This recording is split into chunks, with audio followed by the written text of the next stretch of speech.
How do you do? I told him my name. He introduced himself. His name is Muhammad. I said, how do you do? After the niceties of hello, how are you, how's everything, I said, do you believe in God? He said, yes. Oh, yeah? Sure. I said, but do you believe in the God of Moses? He said, yeah. Abraham? Yeah. What about David and Suleiman? He said, yeah. So when I meet this man, I'm impressed that he's believing these things, but I thought maybe he's just saying it. So I even asked him, what about Jesus?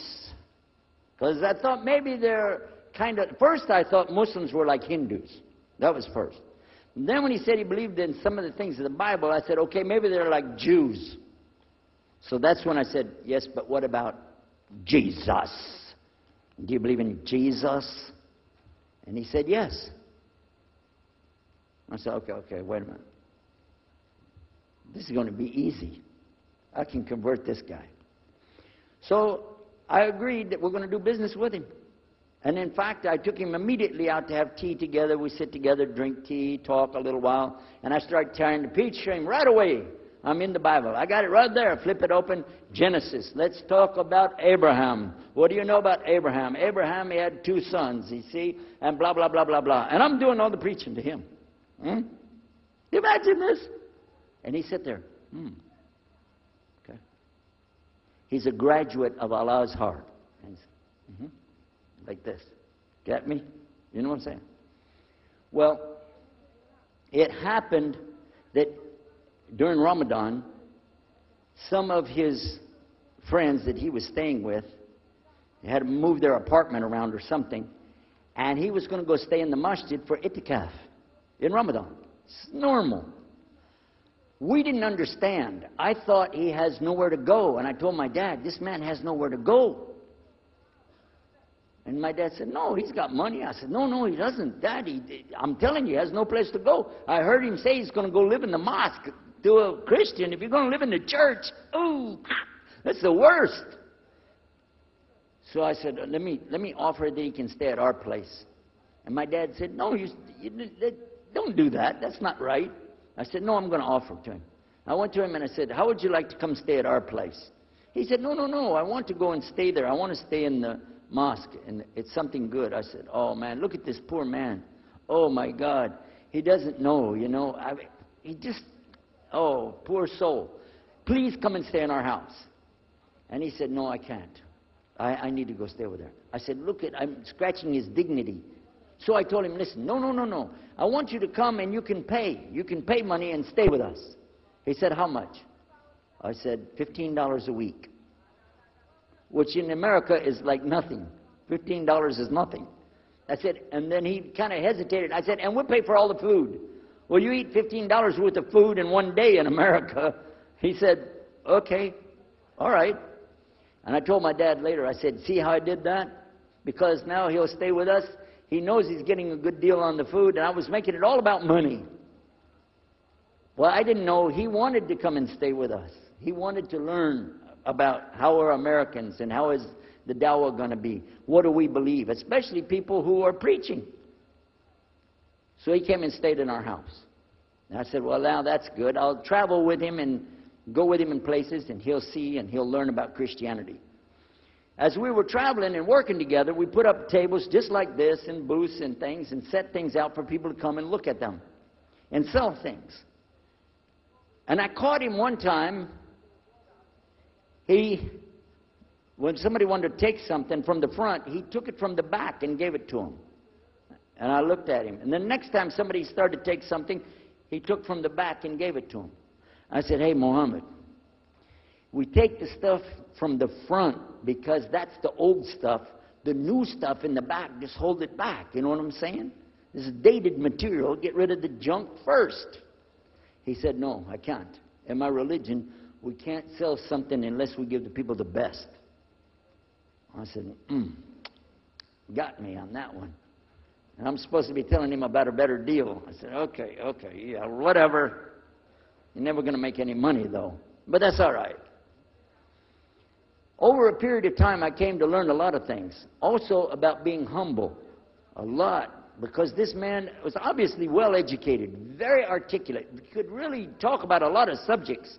In fact, I tried to debate with him about many things, but he was so wise and well educated that he could see what I was doing, and he would take it easy and let me win every debate.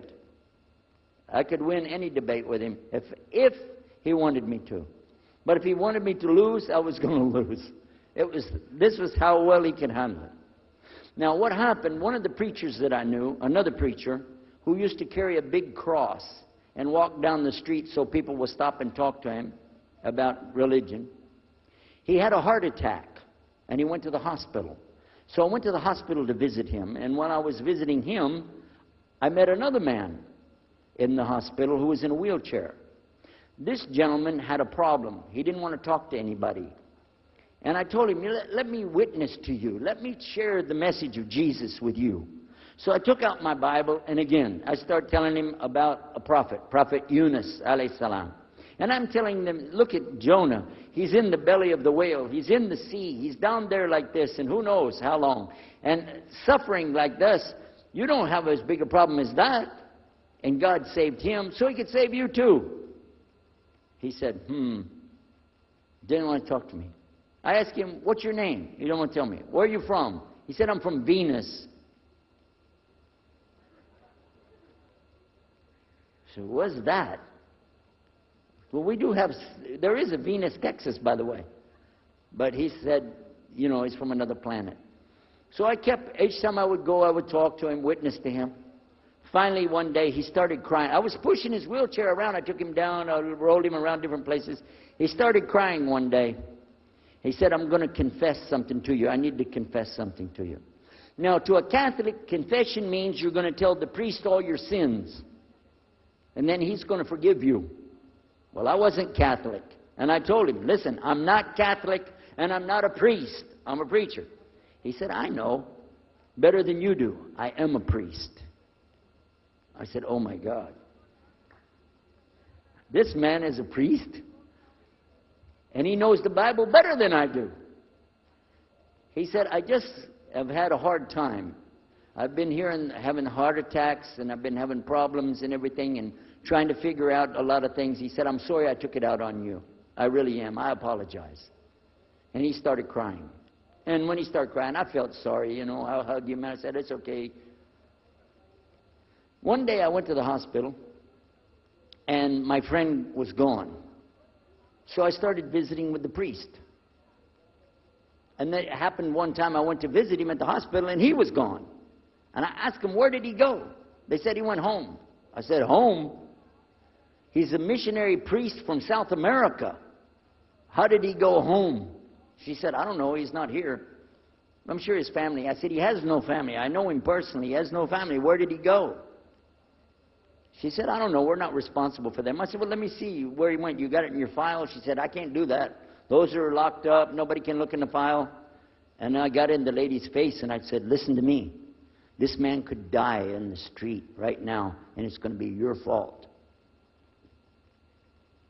And you're going to get sued because I'm going to sue you for him. She said, okay, his folder's over there, but I'm not going to watch. And I went over and I looked for it, got an address where he went. Sure enough, he was in a place where they put people that have no place to go, a shelter.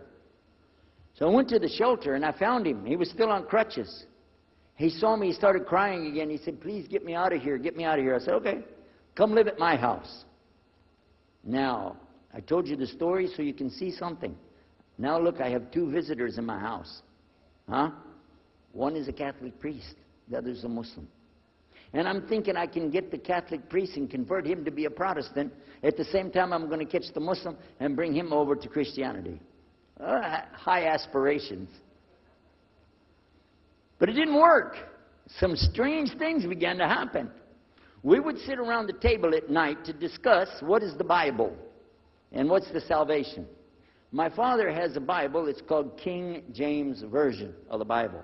Most of you probably heard about it. Especially any students of Ahmadiyya or Zakir Naik, you've heard about King James Version of the Bible. But I work out of a different one that I've had since 1953. It's called the Revised Standard Version. And it says in it, King James Version has grave mistakes,